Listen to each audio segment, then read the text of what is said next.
Hello and welcome to the 49ers First and 10 podcast presented by Cisco. 10 minutes of the most up-to-date 49ers news first thing in the morning. I'm your host, Brianna McDonald, and joining me today is 49ers team reporter Lindsay Polares and special guest Tracy Sandler from Fangirl Sports Network. Thanks for joining the pod, Tracy. Thank you for having me, guys. Yes, it's always a pleasure talking game day with you. Now let's take a look at Sunday's matchup at Levi's Stadium. The 49ers are hosting the 4-8 Chicago Bears this weekend, and San Francisco is looking to bounce back after 3 straight losses. So both teams are coming in hungry for a win. Tracy, what are some of your initial thoughts on this matchup? Well, the 49ers have a tough task against them, and I think the Bears' record doesn't necessarily do them justice, and maybe that's a strong way to put it, but they've been playing pretty good football over the last few weeks. They just keep finding ways to lose in the fourth quarter. Eventually, in theory, that's going to change, but we're seeing Caleb Williams play a little bit better. We're seeing things come together, and they have the unquantifiable interim coach bump this week, which seems to really help teams when a team's coach gets fired in the middle of a season for reasons unexplained. The following week, under the interim head coach, the team seems to win and do well. So I know that that's not an X's and O's thing. It's very unquantifiable, but it is kind of a thing, and it's something to look out for.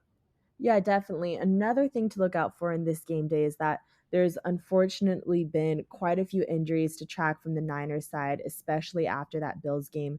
Lindsay, after almost a full week of practice, they got another day of work today. But what are some of your latest practice updates, and what are some things you're looking out for in head coach Kyle Shanahan's final injury report today? Yeah, some of the injury updates are actually positive. Demetrius Flanagan fouls a linebacker who's actually been out the last 2 games, is a limited participant for the first time Thursday. We also saw cornerback Diamador Lenore, who actually missed that Week 13 matchup against the Bills. He was a limited participant on Wednesday and was upgraded to full on Thursday. So that's going to provide a really big boost to the 49ers secondary, assuming that he gets the green light today, which I imagine he will. So not all bad things. We also saw safety Talanoa Hufanga get his practice window open on Wednesday. He's going to be a limited participant and did so on Wednesday, and Thursday he's actually playing with a club on his hand. So I think, again, just in the similar way to Dre Greenlaw, just to have a seasoned player, a veteran player back, always just provides a really good morale boost. We're going to get more insight as to when he would actually be activated. We don't have that information yet. A couple guys to be on the lookout for that were actually added to the injury list, which is not what we want to see, but what actually happened. Safety George Odom, who's also a special teams ace. He did not participate on Thursday due to a knee injury. And then defensive lineman Yetur Gross-Matos also added to that injury list, a limited participant also with a knee injury. And then I also forgot to mention Jordan Elliott, defensive tackle, a starter. He was in the concussion protocol last week. He's been full the last 2 days. So again, a good boost for the 49ers D-line. All right, thanks, Lindsay. We'll keep an eye out for Kyle Shanahan and his final injury report later today. That'll be on 49ers.com. But now, aside from the matchup, there's an extra special element to game day this Sunday at Levi's Stadium. The 49ers are celebrating My Cause My Cleats this Sunday, also honoring their Walter Payton Man of the Year, who was announced just yesterday. Lindsay, would you like to give us more information on both sides there? Yes, congratulations are in order for linebacker Curtis Robinson. He is the 49ers nominee for the Walter Payton NFL Man of the Year award. For those that aren't as familiar with this award, 32 players are nominated across the league, one from each team, just for their above excellent contribution to the community and outreach. And Curtis Robinson is someone that has an interesting story. He was a practice squad member. He signed in 2021, earned a spot on the 53-man roster in 2024, and unfortunately suffered a season-ending ACL tear very early in the season. I think one of the coolest things about him, he's very passionate about education access, outreach, and helping educators in the communities they serve. He has been a regular at so many of the 49ers Community Tuesdays over the years. And even after suffering that season ending injury, he really has not missed a Community Tuesday unless it was involving, a surgery for that injury. So I think that's been pretty remarkable. Really, really dedicated to the Bay Area community. And yeah, the My Cause My Cleats, 34 players from the 49ers are going to be taking part in that this weekend. They'll be wearing customized cleats that show tribute and help raise awareness for all their individual causes. It's a really cool league-wide initiative. It's been happening over the last couple weeks. So this week is the 49ers week just because they have a home game and they can wear all their really cool cleats. And we're going to have a ton of articles on 49ers.com breaking down the individual causes and then doing a deep dive on guys like Diamador Lenore and Tabor Pepper. So be on the lookout for those. Curtis Robinson, you're right, I cover a lot of these events and he's at every single one, and he's at every single one, hurt or not. And he's so engaged with everybody they're working with, and he is just fantastic. And Lindsay's right, he has such a great story, and the injury was so unfortunate, but he really is somebody who embodies how the organization works in the community, how important the Bay Area community is to the organization.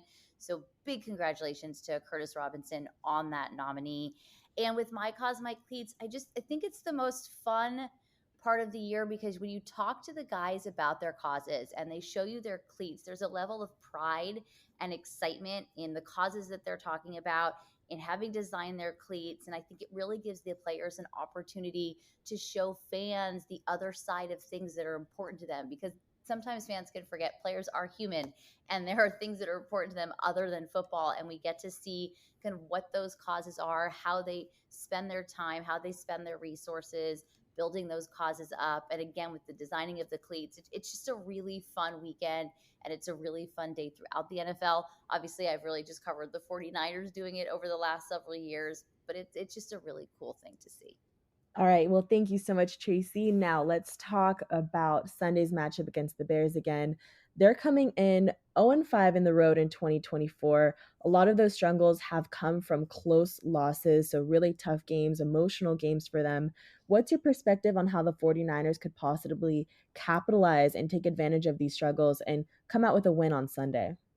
Well, the 49ers are coming off 3 losses, 2 really, really tough ones on the road. So I think for them, if the Bears are getting an interim coach bump, I think the 49ers are getting a coming home bump to an actual not snowing cold day bump. So I think it'll be nice for them to be home. And I think at this point for the last 5 games, first of all, the 49ers are not out of it entirely. So they're playing for that. And they're also playing for pride, and they would like to show that these are the 49ers that fans are used to and that people are used to seeing. Yes, they have suffered a multitude of injuries, but I think if they can somehow figure out how to be a little bit more efficient in the red zone, if they can stop the run game or at least put some sort of leakage on the run game. Right now, the run game is literally, for lack of a better term, running all over them. If they can figure out a way to not miss those tackles, to stop running backs, to not let Caleb Williams run around on them, because he does have that ability, and the 49ers defense does struggle with those type of quarterbacks. I think they can really come out and win this game. They're going to need Deebo Samuel to step up. They're going to need Jawan Jennings to continue to do what he's doing. George Kittle was not targeted that much in the game against the Bills, and I think that's something they're going to have to look at because he's so reliable, and he and Brock Purdy have such chemistry between them. So I think those are the ways in which they can win this matchup. It is a winnable game for them, but they too have fourth quarter losses, and they too have found ways to lose in the fourth quarter, and they're going to have to play a complete football game. That's really been one of the big issues for the 49ers all season long. They need to play a complete football game. I do think some of the people coming back will give them a boost. Of course, there were a lot of people lost in addition this week, and that's been tough. But they can win this game, but they have to do the things right that they do right. And that is, of course, executing red zone efficiency, not making special teams blunders, and somehow figuring out a way to stop the run game. Yeah, well, looking at the 49ers run game, there obviously are concerns about the impact of Christian McCaffrey's season ending injury, especially given the loss of Jordan Mason as well. Lindsay, how do you see the offense adapting without those two?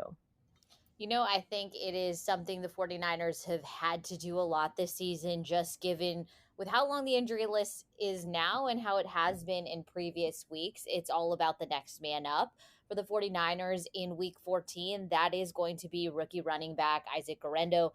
He's a fourth round pick. He's definitely become more involved in the 49ers offense as the season has gone on. He played the most in week 8 against the Dallas Cowboys. We were talking to him in locker room where he said that, each week he's been preparing as if he was the starter. You never want to see veterans and more experienced players go down in front of you, but that is the nature of football. Guys get hurt, and it really is about stepping up and filling that role as soon as possible. And head coach Kyle Shanahan has given him a vote of confidence. He feels like he's ready for this moment, and he's going to have to be. Other changes to the 49ers running back room, they've elevated Patrick Taylor Jr. from the practice squad, and then also claimed running back Israel Abakananda off waivers from the New York Jets. So the running back room looks a lot different than it did a week ago, but the 49ers are going to do their very best to adjust and, do everything in their power in order to get that run game going. They had a really successful showing out in Buffalo.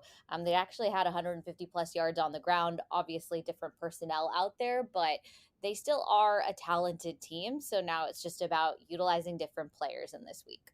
Okay, well, a lot to look out for on Sunday. So thank you so much, Tracy, for joining us today.